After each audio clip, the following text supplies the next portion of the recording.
Hay una filosofía argentina, un pensamiento riguroso acerca del lugar del hombre en la sociedad. Obras literarias como El Facundo, El Martín Fierro, El Matadero. Texto axial, fundamental, el plan revolucionario de operaciones de Mariano Moreno, Los muertos en Plaza de Mayo. El primer centenario se festeja bajo estado de sitio. Las cartas a Lavalle deciden el fusilamiento de Dorrego. No hay verdad que se resista frente a 2 pesos, moneda nacional.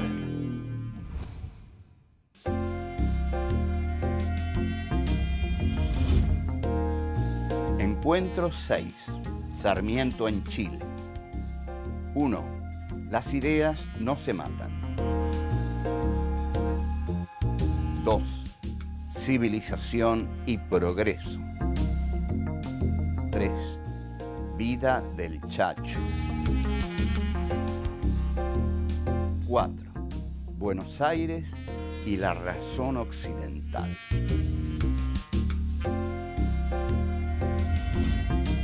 Domingo Faustino Sarmiento nace en febrero de 1811 en la ciudad de San Juan. A los 5 años inicia su escolaridad en la Escuela de la Patria y en 1825 comienza a ejercer como maestro en San Luis. En 1829 se integra al ejército unitario y combate contra las tropas de Facundo Quiroga. Frente a las sucesivas victorias del caudillo riojano, Sarmiento se exilia en Chile y regresa en 1836. Enfrentado con el gobierno de su provincia y con el régimen rosista, en 1840 vuelve a confinarse en Chile. En 1845 empieza a publicarse El Facundo en el diario chileno El Progreso. En octubre, enviado por el gobierno chileno, inicia un viaje a Europa, Estados Unidos y otros países de América para estudiar los diferentes sistemas educativos. Regresa a Argentina en 1851. En los años siguientes se desempeña como senador, ministro de Relaciones Exteriores y gobernador de San Juan. En 1868 asume la presidencia de la República. Finalizado su mandato, se desempeña en diferentes cargos vinculados a la educación. En 1888 se instala en Paraguay. Muere en Asunción el 11 de septiembre de ese mismo año.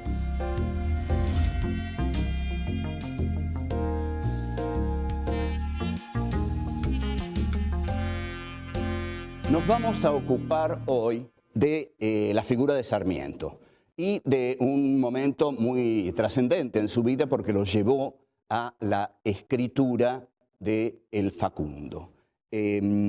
Sarmiento va hacia Chile huyendo de San Juan. Se va de San Juan porque es perseguido por las tropas del caudillo federal Nazario Benavides. Nazario Benavides era un caudillo federal que estaba a las órdenes de don Juan Manuel de Rosas, estamos hablando del año 1840 más o menos, y en este sentido Sarmiento lo incomodaba mucho, y Sarmiento tiene una reunión con Nazario Benavides, y Nazario le dice que mejor se vaya, porque si no lo va a tener que matar. Efectivamente Sarmiento se va, y su ida de San Juan es célebre, porque cuando pasa por los baños de Sonda, escribe una leyenda en francés, es decir, la escribe para que los gauchos no la entiendan, la escribe para que los gauchos sientan que son bárbaros, brutos,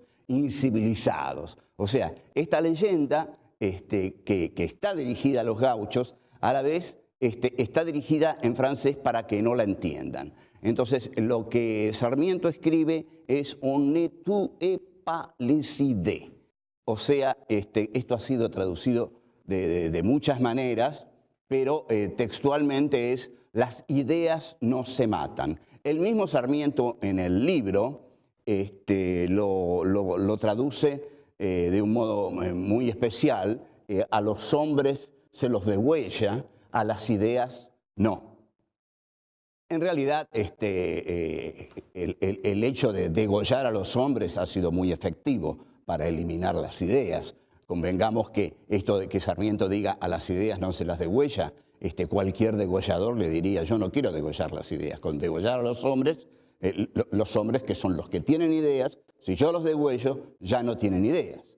O sea que es un acto, digamos, el de Sarmiento, de tener una enorme confianza en las ideas. Es decir, que las ideas continúan aunque los hombres sean degollados.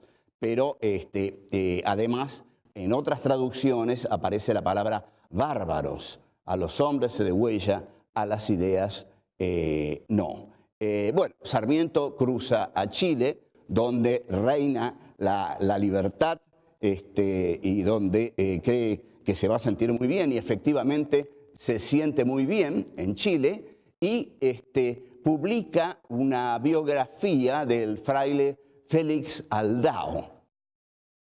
El fraile Félix Aldao es un personaje célebre porque es el que en el poema conjetural derrota a Narciso Laprida en la batalla en la cual Narciso Laprida es ultimado por eso que Borges llama el íntimo puñal que le entrega la certeza a Laprida de su destino sudamericano.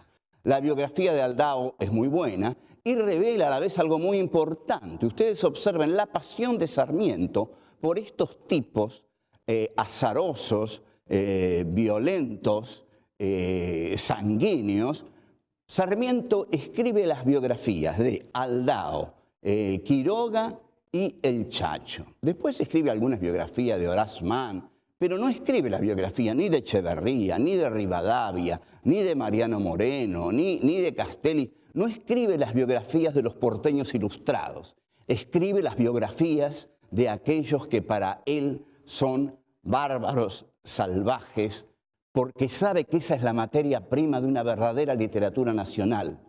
Porque lo que Sarmiento advierte como escritor latinoamericano que él quiere ser, es que, por ejemplo, en Aldao y en Quiroga, a quien califica como la figura más americana de la Revolución, en esas vidas azarosas, en esas vidas tremendamente violentas y originales, está la materia de una literatura nacional. El objetivo del libro que va a escribir, que es El Facundo, consiste en demostrar la barbarie del régimen de Juan Manuel de Rosas a través de la barbarie de Juan Facundo Quiroga, el caudillo federal.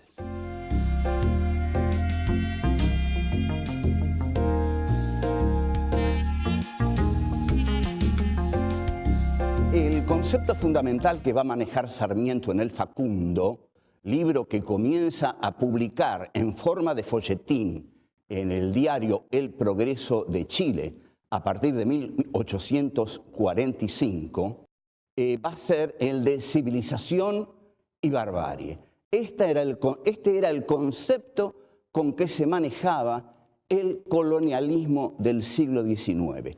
¿Cuál es la característica del colonialismo capitalista? El colonialismo capitalista se desarrolla en base a valores.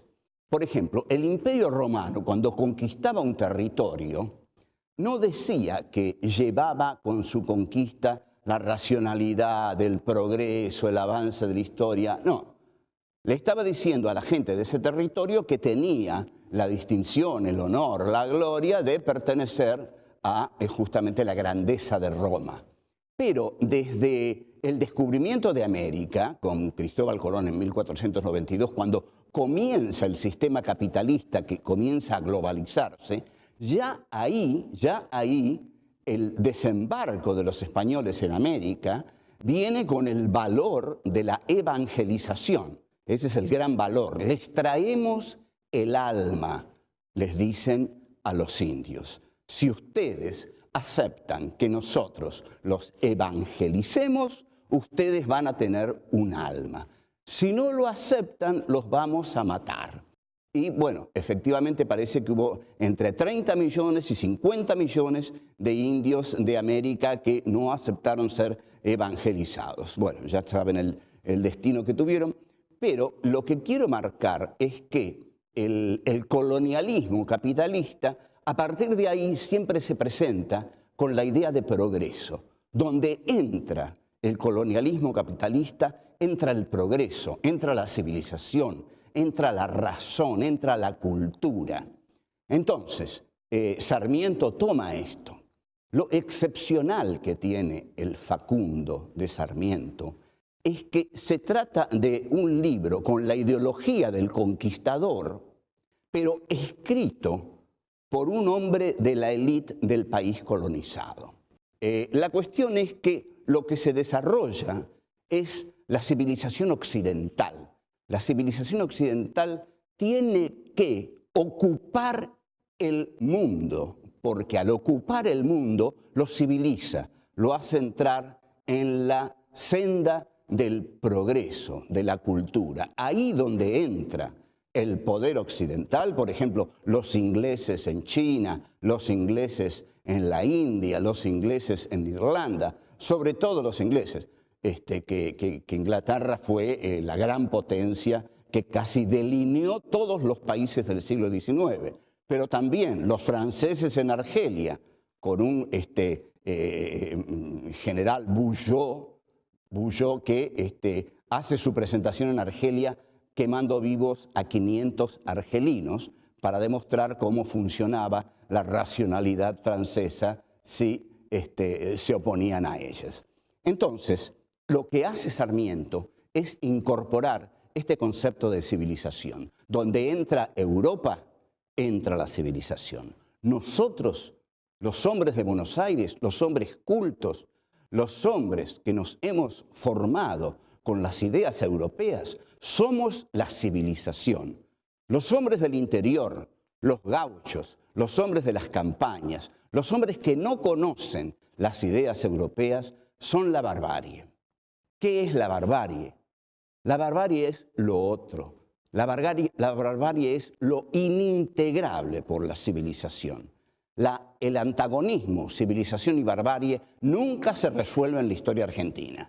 Está planteado por Sarmiento en el Facundo y no se resuelve más. Hoy no está resuelto, hoy no está resuelto. Hoy la opulenta ciudad de Buenos Aires es la que se asume como la civilización y todo el conurbano es lo que es considerado barbárico. Y también en París, cuando se teme la invasión de los expulsados por el sistema, los musulmanes que no tienen trabajo y que han incendiado París en una oportunidad, y vaya a saber cuántas veces lo van a hacer, porque la civilización occidental cada vez tiene que levantar más muros para seguir manteniéndose. Cayó el muro de Berlín, pero se levantaron montones de muros. Estos muros son los que levantan los civilizados para que los bárbaros no entren en los dominios de la civilización. Bien, entonces, el libro de Sarmiento se llama Civilización y Barbarie, o sea, dos conceptos totalmente antinómicos. Una cosa es la civilización, que es la cultura, es la racionalidad, son las ideas, es el progreso, es eso que se llama el tren del progreso. Y otra cosa es la barbarie, que es la campaña, que es el atraso, son las viejas costumbres del federalismo precapitalista, esto incluso lo va a decir el propio Marx, y a la barbarie hay que combatirla y hay que liquidarla y hay que derrotarla. No hay comprensión con la barbarie, no hay arreglo posible con la barbarie en el siglo XIX. Sarmiento se conoce con el general Bugeaud en Argelia y el general Bugeaud le dice: a la barbarie hay que combatirla con la barbarie. Y Sarmiento le hace caso.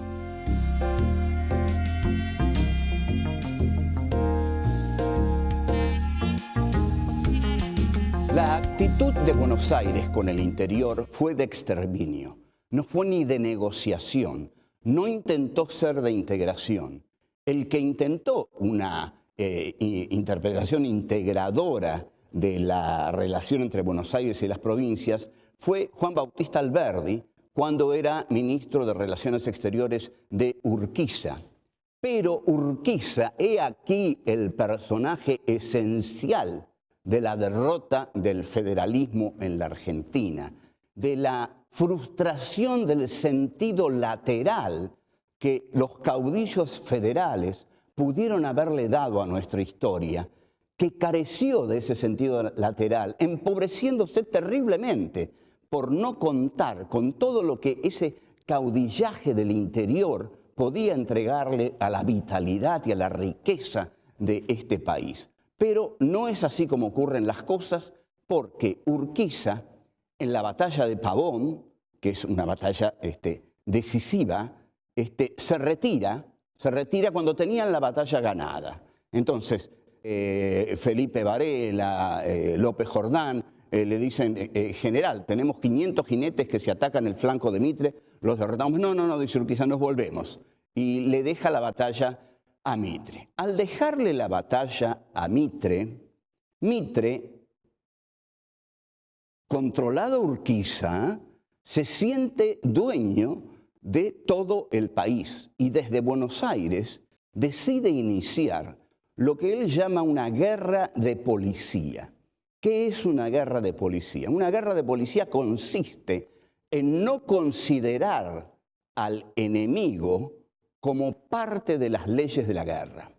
Ustedes saben que la guerra tiene ciertas leyes que intentan tornarla más humanitaria. Esas leyes en general no han servido para nada, porque el gran teórico de la guerra, que es von Clausewitz, ha dicho que cualquier sentimiento de humanidad o de piedad os hará más débil frente a un enemigo que no lo tenga.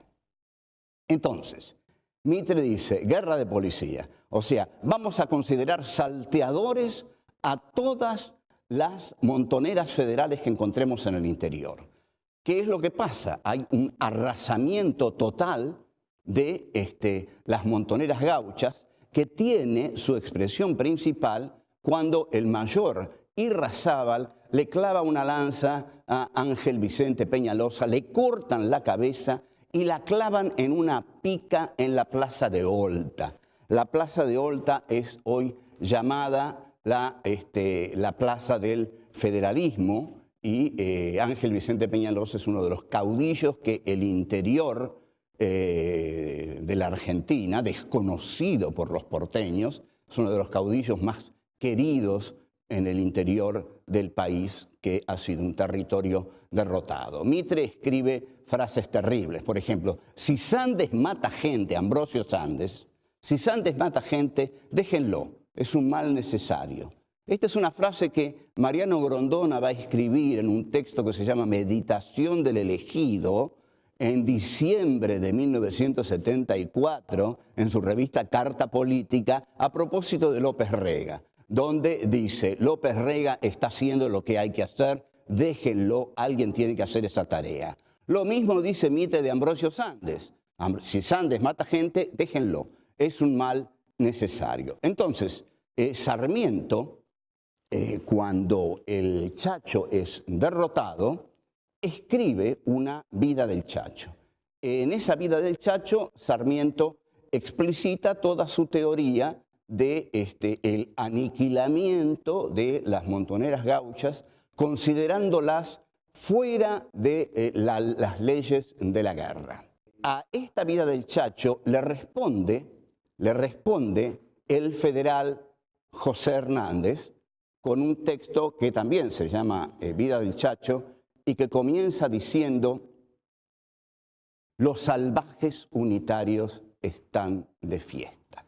Ustedes observen lo interesante, es que el lenguaje que utiliza José Hernández, ¿no?, es el mismo lenguaje con que los de Buenos Aires se dirigen a los federales, porque los trata como bárbaros. Es decir, el concepto con que Hernández trata a los porteños es el de barbarie. Los porteños son bárbaros porque han matado al más grande de los caudillos del interior. Es decir, el partido que evoca la civilización y el progreso es un partido de asesinos, dice Hernández, porque han matado cobardemente a este hombre ya casi viejo, y le han cortado la cabeza, etcétera, etcétera. Entonces, José Hernández, en su texto sobre la vida del Chacho, José Hernández, el autor del Martín Fierro, el que va a escribir el Martín Fierro, pero aquí es un federal que está del lado de Ricardo López Jordán. Escribe: maldito, maldito, 1000 veces maldito sea el partido envenenado con crímenes que hace de la República Argentina el teatro de sus sangrientos horrores. Es una prosa violenta, es una prosa agresiva, es una prosa que es como una bofetada en la cara de la ciudad-puerto orgullosa que se cree depositaria de la cultura. No, dice José Hernández, malditos sean, 1000 veces malditos, porque ustedes son asesinos. Durísimo, durísimo.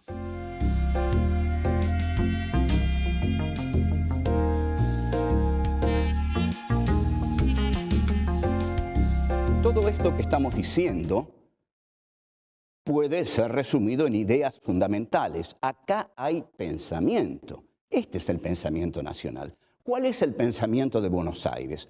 El pensamiento de Buenos Aires es el pensamiento de la razón ilustrada europea. Europa considera que expandiéndose, expande los valores de la civilización occidental. Buenos Aires considera que ella, en tanto ciudad ilustrada, expresa esos valores de la civilización occidental, expresa la cultura, expresa la filosofía occidental, es decir, aquella que hace de la cultura el ser del hombre. El hombre es hombre porque se hace a través de la cultura. Pero los que no se hacen a través de la cultura son los bárbaros, porque los bárbaros son la negación de la cultura. Y para matar a otro hay que considerarlo ajeno a la cultura. Y ajeno a la cultura es ajeno a la condición humana.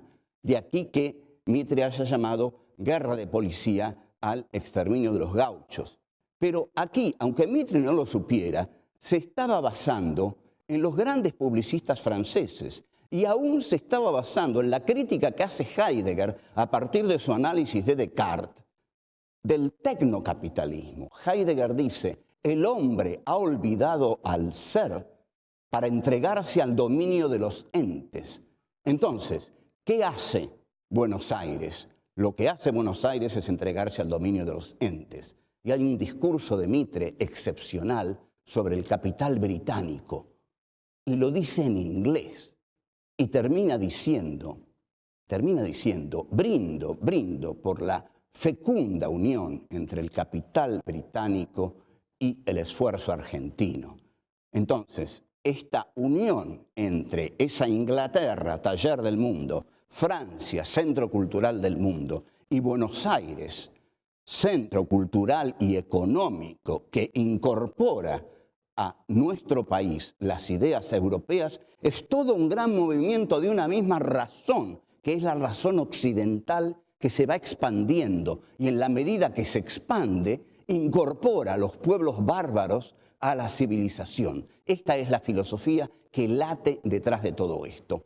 También en un texto como Amalia, de José Mármol, de 1851, que es un texto muy interesante, hay toda una concepción filosófica que Mármol toma sobre todo de Sarmiento. Mármol había leído muy atentamente a Sarmiento, pero Amalia es una novela muy apasionante, ¿no? Si uno la lee como una novela, realmente se entretiene mucho, porque están los malos, que son los mazorqueros, y están los buenos, que son los unitarios, finos, delicados, que de tez blanca, según, como dice Mármol, el ideal romántico del siglo.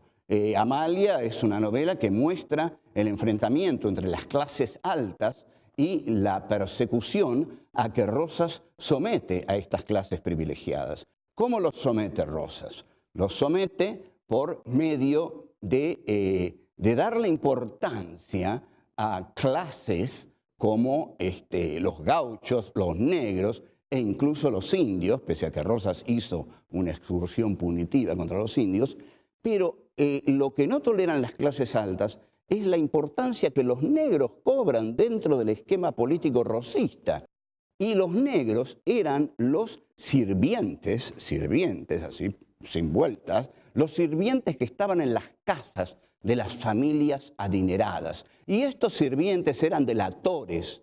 Entonces, las clases adineradas, las clases altas, le tenían miedo a estos negros porque eran los negros del restaurador de las leyes y fácilmente delataban a las familias de bien, a las familias de alcurnia, a las familias patricias, a las familias que representaban el avance de la civilización en la Argentina. Pero Rosas, para esta gente, era un populista. Ustedes saben que las clases altas odian a los populistas, porque, claro, odian al pueblo. Y lo que hacen los populistas es mezclarse con el pueblo. Pero contra Rosas, por supuesto, se subleva la gente del Partido Unitario, que son los que habían hecho el Salón Literario y emigran hacia Montevideo. Caído Rosas, cuando Urquiza derrota a Rosas en la batalla de Caseros y Rosas huye. Qué notable esto, ¿no? Los dos grandes caudillos populistas de la Argentina huyeron de la batalla final. Rosas huye de Caseros hacia Inglaterra y Perón huye en la famosa cañonera hacia el Paraguay. Bueno, después de la caída de Rosas, los unitarios se adueñan de Buenos Aires y se inicia el periodo que se llama de la Organización Nacional. En ese periodo Buenos Aires va a tratar de parecerse a Europa todo lo que pueda, porque Europa es el camino de la civilización, el tren de la historia.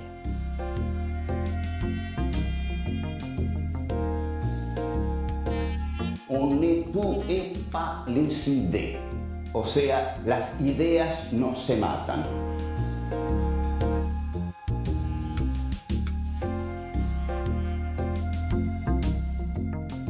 El concepto fundamental que va a manejar Sarmiento en el Facundo va a ser el de civilización y barbarie.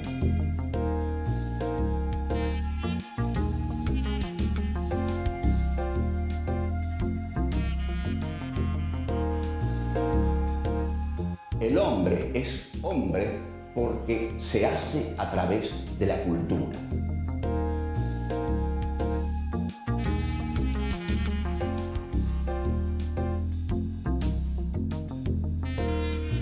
El antagonismo, civilización y barbarie, nunca se resuelve en la historia argentina.